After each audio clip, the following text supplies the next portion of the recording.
My name's Ryan Smith. I'm our Vice President of Product and Growth here at Deepfence, and I'm excited today to have this webinar so we can talk a little bit about contextualizing cloud security and what this concept of context means when it comes to securing your cloud environments, and in particular, how ThreatMapper, Deepfence's security observability platform that's open source, can help you identify this context and make better decisions within your cloud security frameworks and decision-making processes. So let's go ahead and dive right in. We're going to go through a couple of slides that talk about the problems that we see in the industry today. And then we're going to dive into a demo of ThreatMapper itself, show you all of the latest, greatest features that have come out recently within the product platform and how those help kind of address this issue of context and prioritization of cloud security today. So as Deepfence looks out at the market, we see unprecedented security challenges as people look to secure this hyperscaled version of cloud environments. And so what we're able to see here is a lack of basic observability. Everybody talks about alert fatigue being this huge problem within the industry, where even if I have all of the tooling in the world, I'm still getting bombarded with more alerts than my operations teams can address and identify. So, this causes both burnout amongst your staff, but it also causes the basic, we're missing security incidents today. And we've seen 62% of incidents get missed due to kind of alert fatigue and lack of prioritization of those alerts.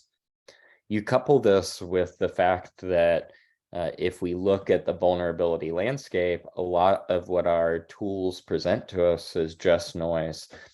The data suggests to us that 97% of vulnerabilities that are identified by security tooling today, could be avoided actually, because they're not accessible within the network. The vulnerabilities might have exceptions to them. They could have been patched in future editions, and that's still showing up. There's a lot of reasons why there are false positives in our reports, or a lack of prioritization that would cause us to focus on this 97% of noise. And then you couple that with the fact that whether it's our security policies, our compliance regimes, they're demanding new requirements across multi-cloud hybrid infrastructures. And so we're having to adapt what we've done in the past to these new complex hyperscaled environments that we're seeing on a day-to-day basis. And the industry is not necessarily helping us keep pace with all of this complexity, whether it's coming from the amount of alerts we're seeing, whether it's coming from the new ways and architectures that we have to protect the cloud in, whether it's coming from new attack models that the threat actors are leveraging within the cloud, because we keep throwing point problems and band-aids at these solutions. We say, oh, you need to protect your endpoints, go get an EDR tool. You need to make sure your users are the proper identity, go get an IAM tool. You need to protect your cloud host, get a workload protection platform. But when you need SaaS, you need to go get CASB, et cetera. And this has led to a fragmentation of the industry, but also an explosion of cost and operational overhead within businesses. On average, businesses see 75 plus tools within their environment.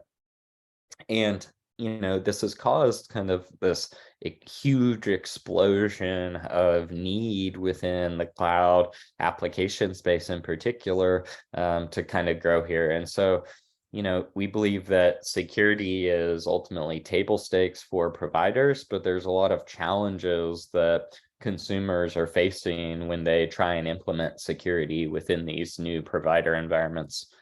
And so what this ultimately ends up feeling like to the industry is it ultimately feels like a Sisyphean task, right? That we're just continually rolling up the mountain, kind of our day-to-day operational activities within the cloud, and not truly addressing these core problems, which is security is not a technology problem at the end of the day, but rather a how we utilize technology effectively to reduce risk within our environments. Because we can have all of the fancy tools and bells and whistles, but if all of those things are doing are creating these alerts that we don't have enough time, people, resources to manage, then we're not truly reducing our risk. We're just adding more tools that create more silos, that create more operational headaches within the teams. And it really leaves this challenge of how do companies break free from the Sisyphean effort? How can vendors stop just putting a band-aid on the solution and truly offer you a tool, a platform, a way of thinking about risk within your environment that helps you actually alleviate and get your job done at the end of the day? And this is what security observability and Deepfence is all about, is more context so you can make the right decisions around risk reduction efforts within your company and truly get to a point where we're solving for things like the OS top 10, we're reducing our compliance burden, we're getting to more of a continuous compliance model. And so Deepfence has introduced a context engine within its product lines and within its platforms that provides this ability to help with prioritization, contextualizing the alerts we're seeing, consolidating the types of alerts that are necessary to protect our cloud into a singular platform, and ultimately provide companies a single pane of glass by which they can effectively do security operations in the cloud, not in which they can know where security risk is in the cloud, because lots of commoditized tools can do that, but how is that risk accessible? What would happen if a threat actor was actually to leverage a particular tactic or technique? What's the blowout of these things? And this level of prioritization and these additional contextualized questions can take critical alerts and make them irrelevant. And so what the Deepfence platform really is all about, and what we're here talking today, is how do we effectively add context to threats that get mapped in environments?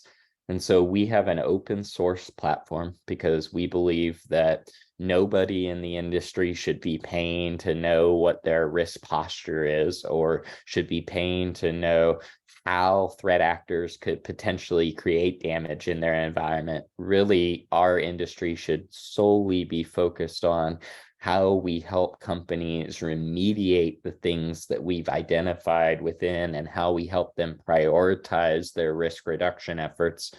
And so our platform, yes, scans your environment for risk points, vulnerabilities that might be in the cloud or on hosts.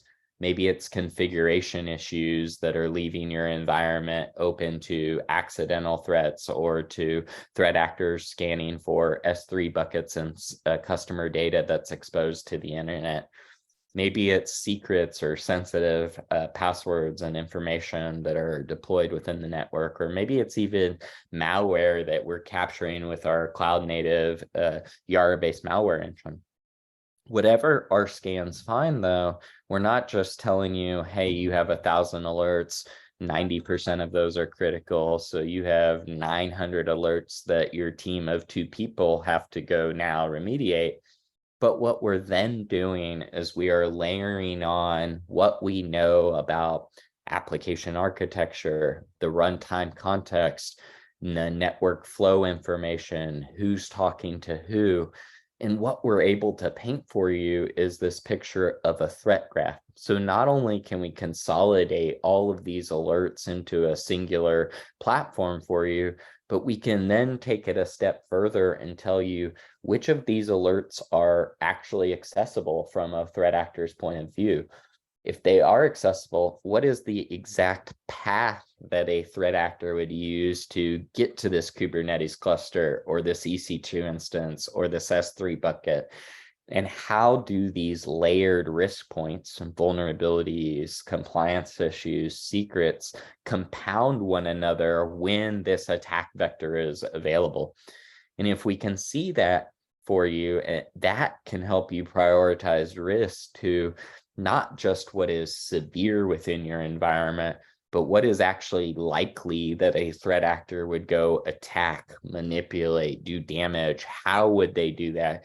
And then can we start monitoring along that attack path so we can see live time attacks, help remediate those things, etc. So when we talk in this webinar title about contextualizing cloud security, this is the challenge we're putting forth to the industry and the philosophy by which we're building our product, which is, can we do better as security software vendors and not just kind of for a new environment, a new architecture, a new platform, identify what could go wrong, but actually help you alleviate that by giving you the proper context of how the threat actors would legitimately attack these applications in runtime.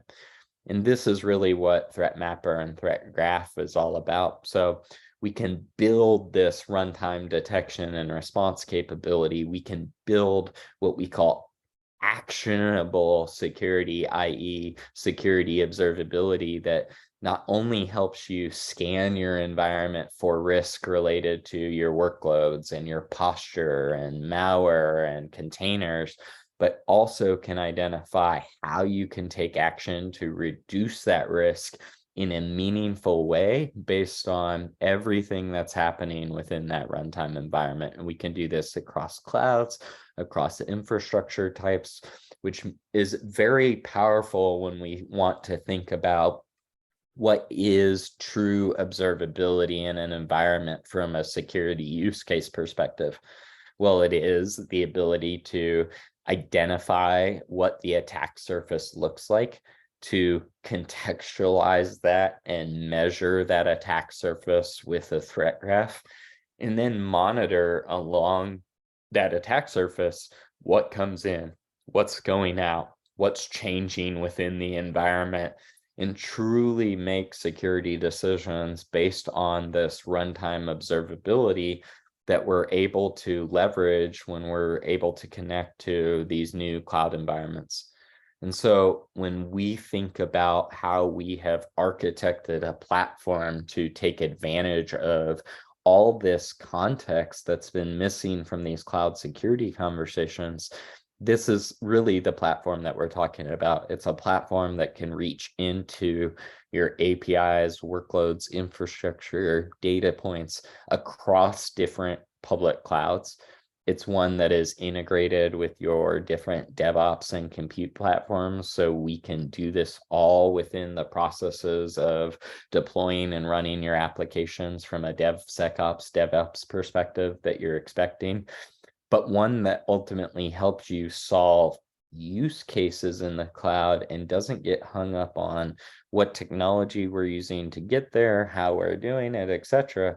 But really, how can we protect your most sensitive data applications, workloads in these cloud native environments by better identifying for you where risk is, how it should be prioritized, what the most impactful risk is to your environment, and then ultimately how we can remediate these things. And, we want to be integrated with kind of the way you work.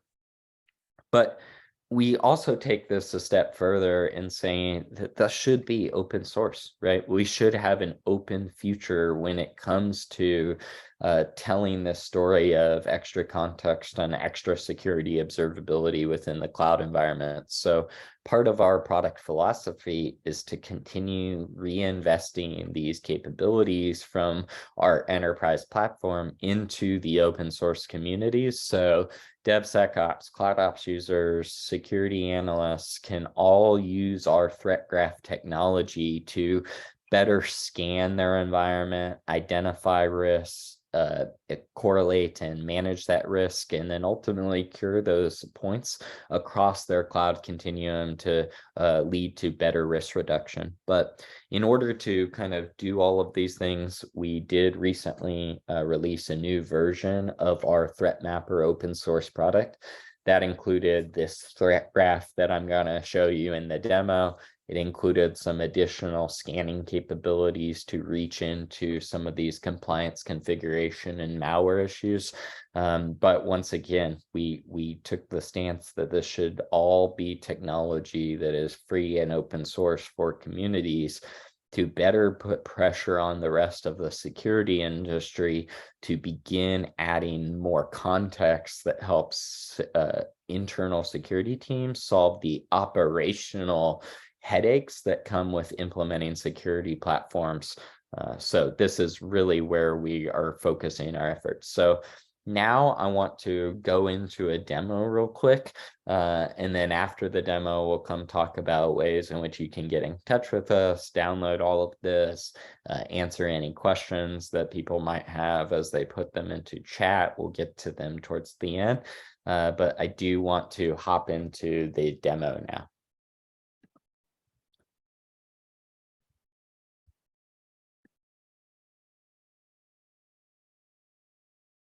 Let's pull that up.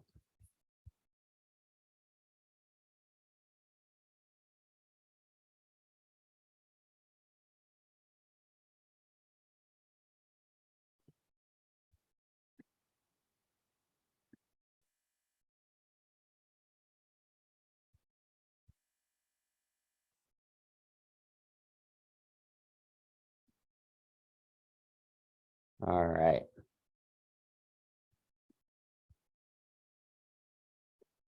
So this is the Deepfence platform, and this is our latest version. It can be found on GitHub. We'll share those links after this webinar. But this ThreatMapper edition really focused on introducing this concept of a threat graph, which is how we visualize the context that the Deepfence platform is able to show companies as they look to reduce risk and manage risk within their different cloud environments and cloud native environments. So the first thing to kind of look at and realize here is that we have a fairly large demo infrastructure set up here, which is still minuscule compared to a lot of enterprise infrastructures, but we do have a fragmented infrastructure across multiple cloud providers. We have close to 60 containers, a couple of hosts, some Kubernetes clusters, all within this. And with this platform, we've been able to scan that entire topology that we've identified for vulnerabilities, secrets, posture configuration issues. And if we look at everything those scans have identified over the last month, even, what you're going to see is hundreds, if not thousands of alerts. And we still want to show you those because we want to provide the context behind what your typical vulnerability configuration secret scans do. But what we're then doing is layering that data with each other to see where do those risks compound, and are those risks actually accessible within the network architecture that we know about the environment. So could a threat actor move along a particular attack path, get into AWS, talk to these two containers that have malware issues on them? Could they talk to this compute instance or host that had a malware, but also a configuration issue? And if these risk points are actually accessible and they correspond to risks that has your traditional severity markers, high CVSS scores, proofs of concept that are active in the wild, active attacks going against them, then these would be the most exploitable attack paths that our threat graph would add for you. So when you're looking at your day-to-day operational activities, instead of going into a vulnerability report that has the possibility of 1,000 remediations, we would possibly start at remediating this storage bucket, these couple of containers, these compute instances, this PaaS SQL service as the first remediation points within our environment, because they're the ones that, yes, have high severities, but have high severity risks that is accessible, attackable, has sensitive data on that, and so would be impactful if it was breached. So really, this threat graph is one of our newest additions of feature sets, in the sense that we used to show this information for just vulnerability paths. Now we show this for your vulnerabilities, secrets might be exposed, configuration issues. So we've consolidated the different types of cloud security alerts that are important, i.e. your infrastructure alerts, your cloud architecture APIs, how those are changing, how data requirements are changing, role-based access, things like that, along with vulnerabilities on hosts, file integrity changes, secrets that might be exposed within that environment. And we're really able to get these attack vectors front and center for everybody, so they can better identify where risk could be super impactful within our environment. So I'm going to walk through a quick use case of how this would work, operate within an environment, so we can see some of this stuff in action.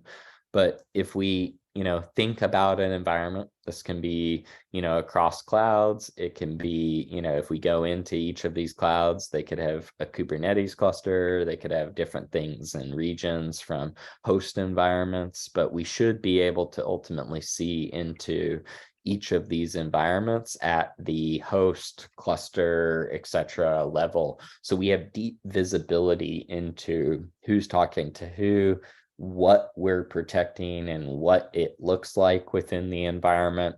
And then we're able to scan this environment. So we're able to say, cool, what vulnerabilities does it have? Let's connect to each of those clouds and be able to kind of see, results coming from different compliance scans as it relates to your infrastructure.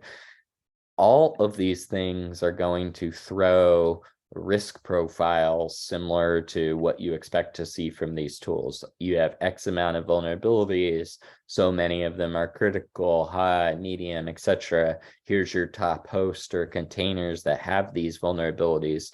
But if we would look into each of these instances, what we would really see is the same we would see from other alerting tools. Hey, you have a bad severity log4j vulnerability, which we were all freaking out about, prior to December of last year. We see that there's active exploits available. We see which path it's in. We see where there's been patches for it. But what we don't see out of the other tools, which we do see within the Deepfence platform, which is that context that we were talking about throughout the webinar and presentation today, is where is log4j, whether it's behind proxies, whether the traffic's encrypted or unencrypted or not, where is it actually accessible, where a threat actor could make a connection, make the JNDI to LDAP server connection, and begin kind of the initial stages of the remote code execution attack and behavior that we would expect to see as an outcome of that log4j vulnerability.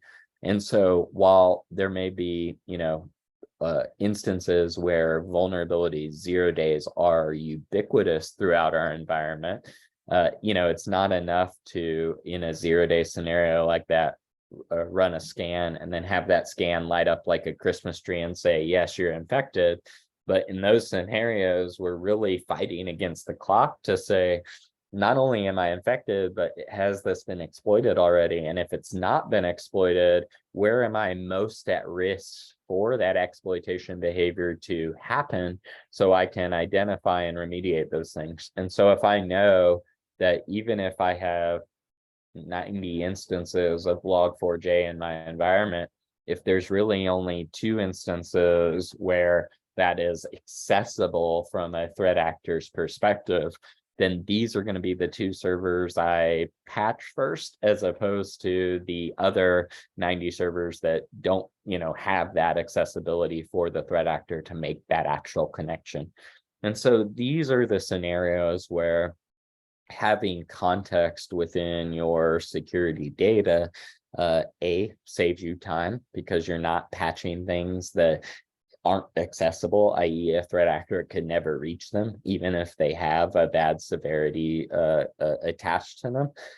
You are focusing truly on the areas where if a threat actor did access, you would be hosed. And so you're helping to reduce the most risk within your environment as it relates to areas where you would be impacted from a security incident management or a compliance regulation perspective. And ultimately that context is going to, save you people, because they're not going to get burnt out chasing down things. Or you now finally have a platform by which DevOps and SecOps can move towards this idea that we've had in kind of philosophy over the past years of DevSecOps. But the reason why DevSecOps hasn't become a true fruition within companies yet is because security teams always do the same thing. They throw over a bunch of risks to the infrastructure application development teams. All the development teams say, that's nice, but I don't know why this is important. This would never happen to us. I have the next feature to get released, so I'm just going to continue moving fast and developing my infrastructure. And there's still this tension between, I can't do my job efficiently and still get security in place. So in order for these conversations to be productive with each other, security teams need to come to the table with, cool, hey, we've reduced the alerts by 97% for you. So really, we just need you to focus on this 3%. And here is why, all the reasons why this 3% is important. Bad severity vulnerabilities, they're accessible in XYZ ways. These are the tactics and techniques that a threat actor could use, and this is the impact of those things. And with that understanding, then development teams and your compliance teams and your patching teams can better have the bandwidth to tackle those, but also the understanding as to why this is important from a risk reduction and security management perspective. And so in this latest edition of the product, really this threat graph is where we're converging all of this analysis, all of this action, all of this context to better help create what we call security observability, which we talked about earlier in the impression of measuring and contextualizing and managing your true attack surface within your environment, rather than just risk points that might be identified. We've also added a couple of features related to how we bring in more and more risk that's important to those security conversations. So where we previously operated primarily at a host level with deep packet inspection, we really now have the ability to get a lot of this information agentlessly within the environment, particularly as we connect to your different cloud sources. So agentless scanning of cloud sources for configuration issues, vulnerabilities has been added to the product recently, as well as some additional malware scanning capabilities. But like I said, most of these scanning capabilities don't matter at the end of the day if we can't create extra context around how these threats are accessible and what ultimately matters to them. So, I hope you have enjoyed kind of the webinar and this demo and use case of how you can take our product to create better context within your cloud environments, your cloud native environments, and better attack risk across different consolidated points, such as configuration, vulnerability, malware, secret risk, but in a way that truly prioritizes that for better protection for you. So now, I'll switch back to the screen so we can talk a little bit about how you can get in touch with us different ways. But while I'm doing that, if you would like to drop any questions you might have within the Q&A section, I'd be happy to address those before we call it quits today. The other thing I'll mention as I'm pulling this up is that we do have this recorded, so everybody that attended will get a snapshot recording of this webinar as well. All right, so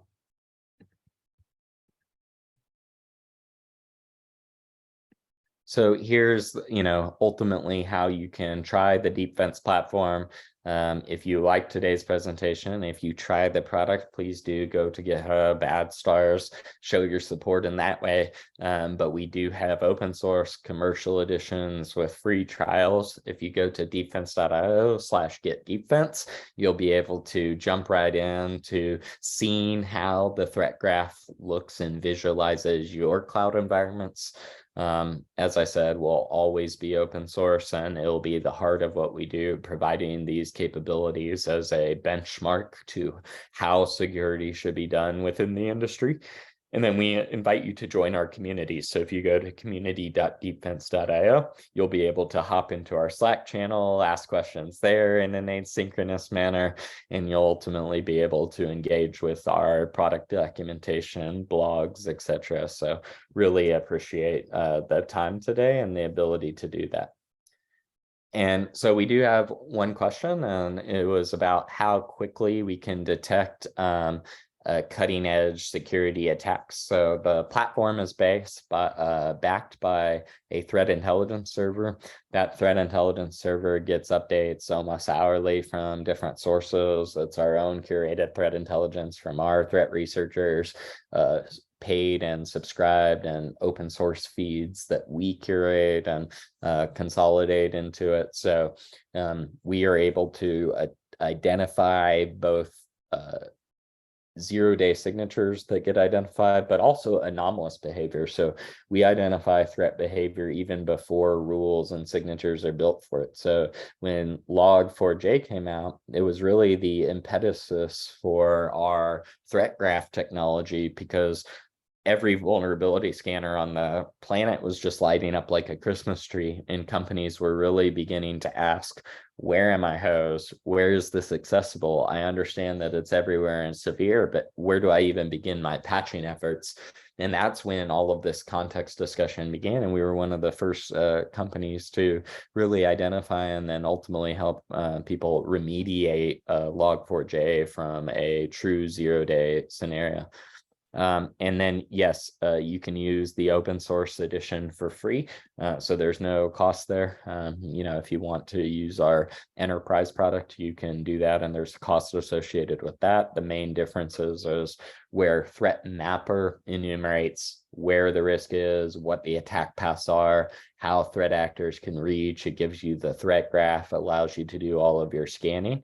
If you want us to truly monitor traffic along those attack paths and allow you to take remediation and action to resolve those things, from like sniping the wire, cutting traffic, doing host-based quarantining, that's where our enterprise product ultimately comes in.